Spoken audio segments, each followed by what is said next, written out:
Ah, peripherals. The video game accessory nobody ever needs, but everybody keeps buying anyway. At their best, peripherals make games feel more unique and enhance the experience of playing them. A steering wheel for a driving game, a gun for a shooting gallery, you get the picture.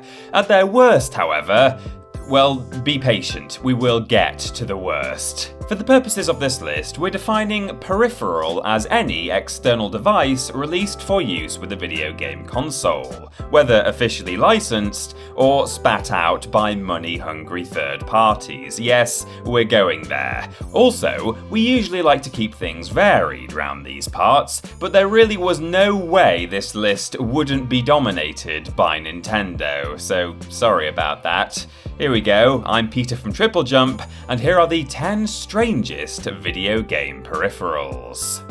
Number 10. The SPEEDBOARD. Let's get this out of the way up front. The SPEEDBOARD is quite literally just a piece of plastic. There's no interesting bit of tech hidden away underneath the shell. The entire thing is the shell. It's a chunky grey slab designed to hold an NES controller.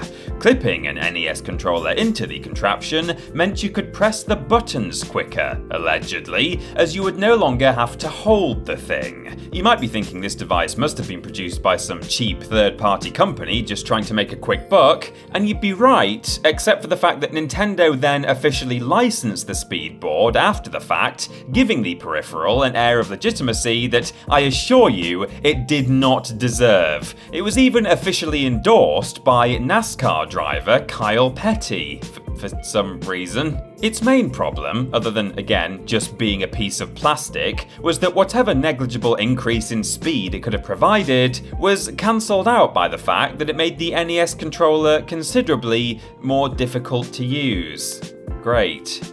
Number 9. The JAGUAR JN100 Sewing Machine. This baffling creation is one we covered in our video on the strangest places Mario has appeared, and we couldn't possibly leave it out of a list of the strangest peripherals. Years after the release of I Am a Teacher Super Mario No Sweater, a sewing program for the Famicom Disk System, Nintendo released Mario Family for the Game Boy Color. While the Famicom game didn't do much more than allow you to design sweaters, Mario Family allowed you to actually plug your Game Boy Color directly into a JAGUAR JN100 sewing machine so that it could sew Mario characters into your jumpers for you. Truly, the future had arrived.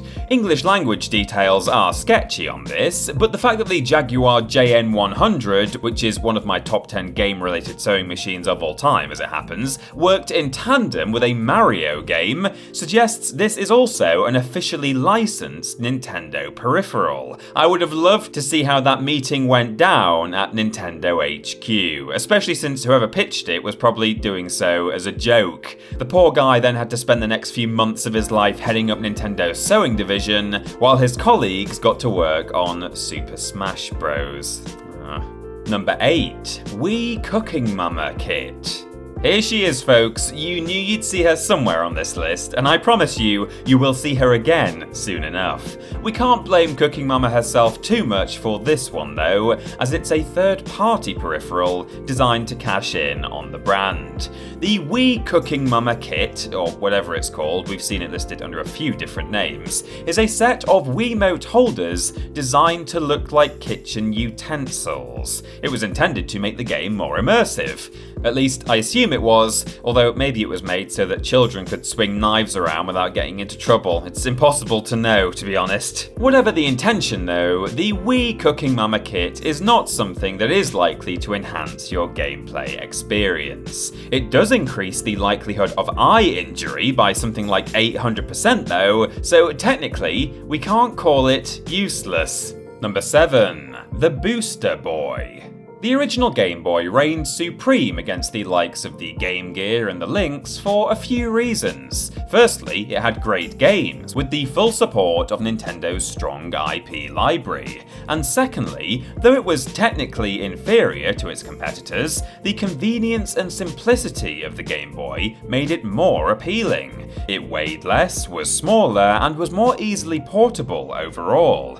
But what if you love the Game Boy and yet wish it were the exact opposite of a Game Boy? Well, then you best grab yourself a Boosterboy. Sometimes simply called Booster, the Boosterboy had bigger speakers, a light-up magnifying glass, storage for extra games, and a battery pack for extended charge. In other words, it rendered the main benefits of the Game Boy moot, as it was bloody massive, making the system less convenient for bringing with you outside of the home. You know, the main selling point of the thing. The only purpose the Boosterboy really served was making a once elegant design unnecessarily chonky. I suppose it did make the Game Boy a more effective weapon against the people who were now bullying you for carrying around something so ludicrous, but then again, we'd probably recommend the Cooking Mama Wiimote Switchblade for that instead.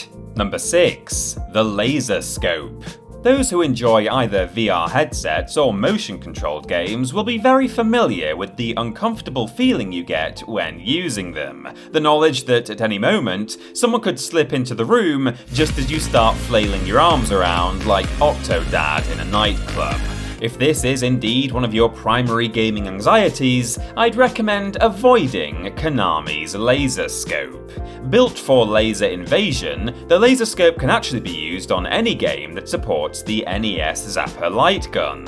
The difference is that instead of comfortably holding a pistol, you strap a bulky plastic God knows what to your head. And not only do you have to aim by physically looking at things, but you fire by shouting the word fire. My god, it's like the Nev's Jambuster phone-in show on CBBC. You can simulate the experience of owning a LASERSCOPE right now. Boot up any kind of shooter and try loudly saying fire every time you shoot. In fact, since the LASERSCOPE was notoriously unreliable, say fire a few times between shots as well. I'd be willing to bet you can't last more than an hour or two without your neighbours calling the emergency services. Of course, this being well before the days of speech recognition, it wasn't specifically the word fire that would activate the LASERSCOPE. You could say cabbage, kaplunk, sausage, jackanism, Shazam, or nipple. But again, I don't think that would make the neighbours feel any safer around you.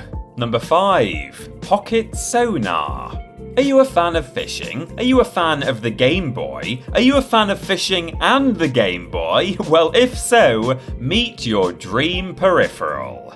The Pocket Sonar scanned nearby water and then displayed the locations of fish on your handheld. That's actual fish in an actual lake. I'm not entirely sure why you wouldn't just buy a regular fishing sonar on its own, or why a Game Boy had to be involved at all, but this is real, it was for sale, and it even came with a little fishing minigame, which is adorable.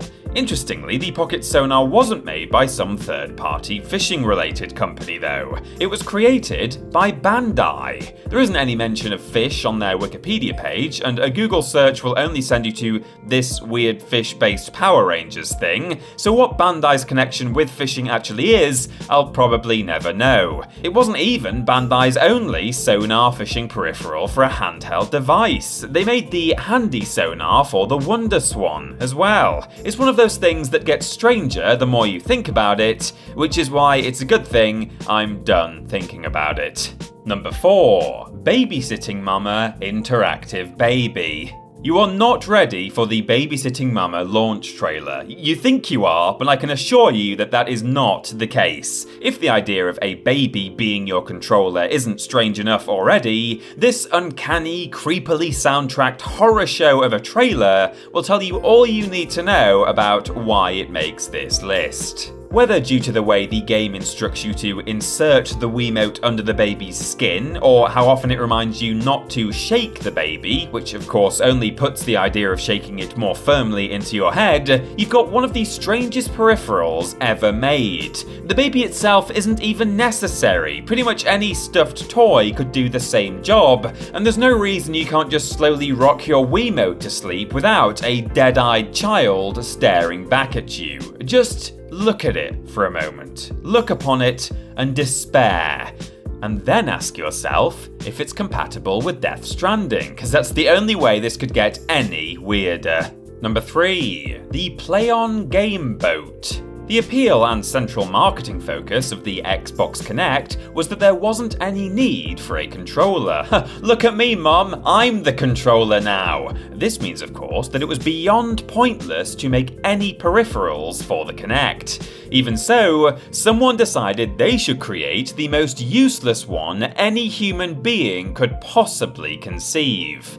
The Game Boat is an inflatable raft that was designed to work with the Kinect Adventures River Rush rafting minigame. It isn't a controller. There is nothing special about it. The Game Boat is literally just a raft that you can sit in if you want. It can also apparently float on a real river, but I would not suggest you be the first person in history to test the validity of that statement. It seems the device never made it past the early review stage though, as the only info we can find about this is from a Kotaku write-up. They said it would retail for €35 upon release, and they did have a physical version of the Game Boat in the review, so it seems to have actually been produced as a prototype at the very least, and if any of you can find one, send it our way. That's a Prove It live action challenge that can only end in hilarious disaster. Number 2. The TRANCE Vibrator. Oh boy, sorry YouTube algorithm, but here we go.